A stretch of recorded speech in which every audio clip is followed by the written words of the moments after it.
Você já parou para pensar que centenas de milhares de jardineiros estão neste exato momento consultando o calendário lunar para decidir plantar cenouras hoje ou esperar até amanhã? Para alguns, isso é uma lei inquebrável. Para outros, é pura superstição ou um costume ultrapassado. Mas onde está a verdade? O calendário lunar para a semeadura de outono, inverno em novembro, é um método realmente eficaz, herdado dos nossos ancestrais, ou apenas um mito bonito que pode colocar a nossa futura colheita em risco? Neste vídeo, faremos uma investigação completa. Eu prometo. No final, você saberá exatamente se deve confiar suas sementes à lua e o que realmente define o sucesso do seu plantio de inverno. E a grande questão que responderemos é: seguir cegamente o calendário pode não ajudar e, na verdade, acabar atrapalhando? Vamos a fundo nesta história. Para entender o cerne desta controvérsia, voltemos às origens. A ideia de que a lua influencia a vida na Terra é tão antiga quanto o mundo. Civilizações milenares, do Egito à Babilônia, observavam o astro noturno. Eles notaram que os ciclos lunares coincidiam com as marés, com certos padrões do comportamento animal e, aparentemente, com o crescimento das plantas. Essa sabedoria foi transmitida oralmente, de geração em geração. A crença era que, da mesma forma que a lua atrai vastas massas de água nos oceanos, ela também deveria influenciar a seiva nas plantas e a umidade do solo. Foi assim que nasceu o calendário lunar de plantio, um sistema que define certas atividades de jardinagem com base na fase da lua e sua posição nos signos do zodíaco. É uma tradição muito antiga e bonita, carregada de observação secular. Mas a questão é: ela resiste ao teste do conhecimento moderno? Certo, vamos começar ouvindo o argumento principal de quem segue o calendário lunar. A chave de tudo está na gravidade e na luz.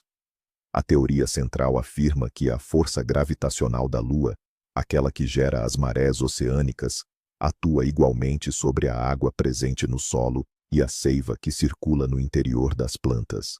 Segundo essa lógica, durante a lua crescente, quando a atração lunar estaria supostamente mais intensa, toda a umidade e energia fluem para cima, das raízes em direção às folhas e aos frutos. Este é considerado o momento ideal para plantar culturas cuja parte aérea nos interessa, como alfaces, verduras e tomates. Visualmente, podemos imaginar isso como uma maré invisível que ajuda as sementes a despertarem e se alongarem para o alto. Parece lógico e poético, não é mesmo?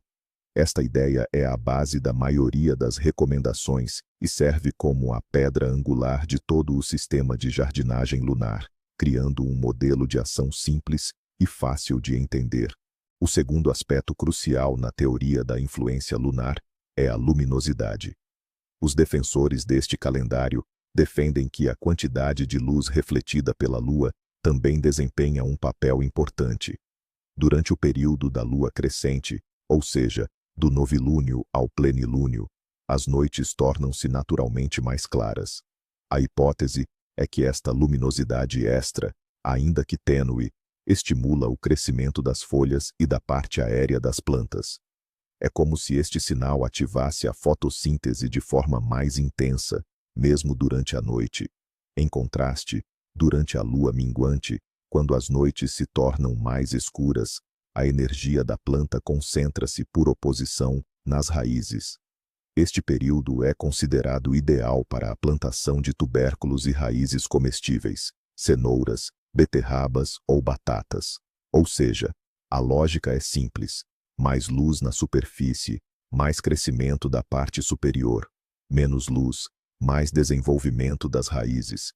Este conceito complementa a teoria gravitacional, criando assim uma imagem coesa da forma como a Lua orquestra a vida vegetal. Também não podemos ignorar a chamada sabedoria popular. Milhões de pessoas no mundo todo seguem o calendário lunar, ano após ano, e garantem que ele funciona. Minha avó sempre plantava na lua crescente e a colheita era excelente. Você certamente já ouviu histórias como esta inúmeras vezes.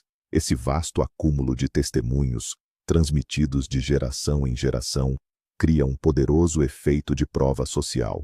Quando muitas pessoas ao seu redor estão convictas da eficácia do método, é difícil não se deixar levar por essa influência. Essa experiência, mesmo não sendo confirmada por dados científicos rigorosos, forma uma tradição cultural. Para muitos jardineiros, isso não é apenas uma técnica agrícola, mas sim parte de um ritual, uma conexão com os ancestrais e a natureza. E esse aspecto, por si só, tem um valor imenso. E por fim, vamos falar de psicologia. Para muitos jardineiros, o calendário lunar é, acima de tudo, uma ferramenta de planeamento e uma fonte de segurança. A jardinagem, sobretudo em zonas de cultivo de alto risco, é uma atividade cheia de incerteza. Geada, seca, pragas. Há uma infinidade de fatores que estão fora do nosso controle. O calendário lunar oferece uma estrutura clara e simples. Hoje plantamos, amanhã regamos, depois de amanhã não tocamos. Isto cria uma ilusão de controle sobre o caos da natureza. Seguir este plano acalma, motiva e incentiva a ter mais atenção ao jardim. Quem segue o calendário tende a ir à horta com mais frequência, a observar as plantas com maior atenção e, no final, as suas hipóteses de sucesso realmente aumentam. Mas será que a razão está mesmo na Lua? Mas agora, vamos aos argumentos levantados pelos céticos e cientistas. Vamos começar com o principal argumento dos proponentes: a gravidade. Sim, é verdade que a Lua realmente causa as marés. Mas vamos olhar para a escala do impacto. A atração gravitacional depende sempre da massa e da distância. O oceano é uma massa de água gigantesca. Mas quanta água existe na camada superior do solo, ou numa semente? Os cálculos científicos demonstram que o impacto gravitacional da Lua sobre uma molécula de água no solo é milhões de vezes mais fraco do que, por exemplo, a tensão superficial da própria água ou as forças capilares presentes no solo. Mais ainda, o campo gravitacional de um trator a passar no campo vizinho, ou até mesmo do próprio jardineiro inclinado sobre o canteiro, exercerá uma influência incomparavelmente maior sobre essa mesma água. Dessa forma, a ideia das chamadas micromarés do solo, sob o ponto de vista estrito da física, parece, infelizmente, insustentável. Vamos agora abordar o segundo argumento: a luz lunar. É verdade que, na lua cheia, a noite fica mais clara do que na lua nova. Mas será que essa intensidade de luz é realmente suficiente para afetar a fotossíntese? Vamos comparar. A intensidade da luz solar, num dia claro, é de aproximadamente 100.000 lux. E a intensidade da luz da lua cheia, na noite mais limpa, é de apenas cerca de 0,25 lux. Isso é 400.000 vezes menos. As plantas evoluíram para reagir ao fluxo de energia extremamente poderoso vindo do Sol. A luz da Lua, para elas, é como a luz de uma lanterna distante para alguém que está numa sala já bem iluminada. Simplesmente não é registrada pelas células vegetais como uma fonte significativa de energia para o crescimento. Portanto, a teoria de que a luz lunar estimula o crescimento das folhas não encontra respaldo científico. Vamos voltar aos métodos da vovó e àquela colheita espetacular. É neste ponto que a ciência nos traz dois conceitos fundamentais: correlação e causalidade. O fato de dois eventos ocorrerem simultaneamente não significa necessariamente que um seja a causa do outro. Talvez a vovó tenha plantado pepinos na lua crescente e, por coincidência, o tempo estava perfeito, quente e com chuvas moderadas. A colheita foi excelente, mas a causa real foi o clima, não a lua. A lua foi apenas um pano de fundo, um fator aleatório, uma coincidência fortuita. Para provar a causalidade, precisamos de experimentos controlados, onde todas as condições, exceto uma, a fase da Lua, sejam absolutamente idênticas. E é exatamente com esse tipo de experimento que o calendário lunar encontra sérios problemas. E isso nos leva ao ponto científico mais crucial. Nos últimos 100 anos, inúmeros estudos foram realizados em todo o mundo, buscando confirmar ou refutar a influência da Lua no rendimento das colheitas. Em ambientes controlados, sejam eles estufas ou canteiros experimentais, cientistas plantaram as mesmas culturas em diferentes fases lunares, garantindo sempre as mesmas condições de irrigação, temperatura e manejo. O resultado da grande maioria desses estudos foi unânime. Nenhuma diferença estatisticamente significativa foi encontrada no crescimento, desenvolvimento ou produtividade das plantas, fossem elas plantadas seguindo ou não o calendário lunar. A comunidade científica é categórica ao concordar que o calendário lunar carece de qualquer base de evidências. Para a ciência, isso é agroastrologia e não agronomia. O que é realmente importante para o plantio de inverno, se não a lua? A regra número 1, a mais crucial e inquebrável de todas, é a temperatura do solo. O objetivo da semeadura tardia é garantir que as sementes passem pela estratificação, ou seja, pelo endurecimento do frio, mas que elas não germinem antes da primavera. Se você plantar muito cedo, em solo ainda quente, elas brotarão com as primeiras geadas e morrerão. Se plantar muito tarde, quando a terra já estiver congelada, será fisicamente quase impossível realizar o trabalho. O momento perfeito é quando o frio se torna estável. A temperatura do solo deve cair para 2 ou 3 graus positivos, e as geadas noturnas precisam ser consistentes. É para o termômetro, e não para o calendário, que o jardineiro deve olhar em novembro. O segundo fator crucial é o clima real e as previsões. O calendário lunar simplesmente não leva em conta se, naquele dia favorável, vai cair chuva congelante, soprar um vento de furacão, ou, pelo contrário, se fará um calor fora do comum. Imagine a situação. O calendário diz: plante a cenoura hoje, mas a temperatura está a 10 graus, e a previsão indica mais uma semana de calor.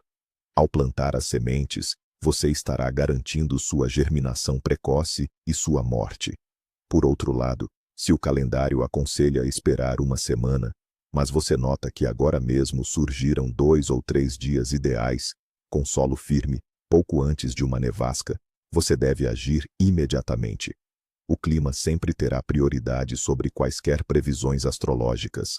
Um outro fator que influencia o resultado dezenas de vezes mais que a fase da lua é a profundidade correta do plantio. Na semeadura antes do inverno, as sementes devem ser plantadas um pouco mais fundo do que as plantadas na primavera. Geralmente, isso significa uma profundidade de 3 a 4 centímetros. Essa técnica evita que as sementes sejam levadas pela água do degelo ou que sejam sopradas e expostas ao vento durante o longo período de inverno. Se o plantio for muito superficial, as sementes acabarão na superfície, morrendo com a geada, ou se tornarão presas fáceis para os pássaros. Se, por outro lado, forem plantadas muito fundo, na primavera, as mudas simplesmente não terão força suficiente para romper a terra e emergir. Este simples detalhe agronômico exige atenção e precisão. Seguir essa regra trará resultados muito mais consistentes do que tentar adivinhar o dia certo no calendário lunar. É claro que a escolha certa das culturas faz toda a diferença. Nem todas as plantas são adequadas para semear no final do outono ou antes do inverno. As culturas resistentes ao frio, cujas sementes necessitam de estratificação, toleram esse processo perfeitamente. Como principais exemplos temos cenoura, beterraba, pastinaca ou xeróvia, alho e cebola. Também é possível semear uma grande variedade de ervas e hortaliças antes do frio: endro, salsa, coentro, espinafre e diversas alfaces. Quanto às flores, a aquilégia, a áster, o delfínio e a alfazema, lavanda, prosperam muito bem. Tentar semear culturas que amam o calor, como o pepino ou a abobrinha, nesta época é fracasso na certa. É uma garantia de 100% de insucesso, não importa o quão favorável seja o dia segundo o calendário lunar. Conhecer a biologia das plantas é, sem dúvida, a chave para o sucesso. A preparação do canteiro é igualmente crucial. Isso deve ser feito com antecedência, ainda em outubro, antes que a terra congele. O canteiro deve estar num local ensolarado e que não inunde na primavera. É preciso cavar bem o solo, afofá-lo e incorporar composto ou estrume. O mais importante é abrir, com antecedência, os sulcos na profundidade correta. Isso é crucial, pois em novembro, na hora de semear, o solo pode estar duro devido ao congelamento e será impossível fazer sulcos uniformes. Também é preciso ter à mão, antecipadamente, terra seca ou turfa em sacos para cobrir as sementes. Essa preparação antecipada representa metade do sucesso de todo o processo. É aqui que reside a grande armadilha do calendário lunar. Imagine a situação. Você nota que o clima está perfeito. O solo está com uma leve geada, mas ainda não está duro ou compactado. A previsão promete neve em 2 dias, que cobrirá suas mudas como um cobertor. Esta é a janela de plantio ideal. No entanto, você consulta o calendário lunar, e ele indica que é o signo estéril de Aquário, e que você deve esperar 5 dias pelo signo fértil de Câncer. Se você seguir o calendário, perderá o momento perfeito. Em 5 dias, o clima pode mudar radicalmente. Pode haver uma forte geada que congela e bloqueia completamente o solo, ou, pelo contrário, pode começar um degelo com chuvas torrenciais. A aderência cega ao calendário tira do jardineiro a flexibilidade e a capacidade de reagir às condições reais. E essa, na verdade, é a habilidade mais crucial em qualquer tipo de jardinagem. E aí, devemos jogar o calendário lunar fora. Calma lá, não precisa ter pressa. Ele tem uma função muito útil, mesmo que não seja mágica. Dá para usá-lo como um excelente planejador e motivador. Em vez de encará-lo como uma instrução mística, veja-o como uma agenda semanal do jardineiro. Ele te lembra que chegou a hora de fazer certas tarefas. Ah, certo!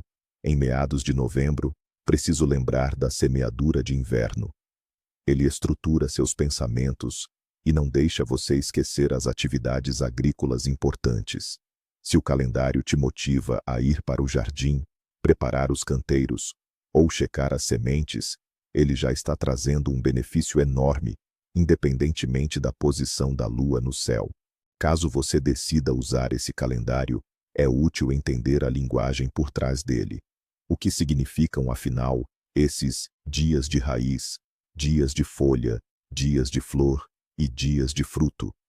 Essa classificação se baseia na passagem da Lua pelos 12 signos do zodíaco, os quais são divididos em 4 elementos: terra, água, ar e fogo. Os signos de terra, Touro, Virgem, Capricórnio, são considerados dias de raiz, ideais para o plantio de tubérculos e vegetais de raiz. Já os signos de água, Câncer, Escorpião, Peixes, são os dias de folha, perfeitos para verduras e saladas. Os signos de ar, Gêmeos, Libra, Aquário, correspondem aos dias de flor. E, por fim, os signos de fogo, Áries, Leão, Sagitário, são os dias de fruto.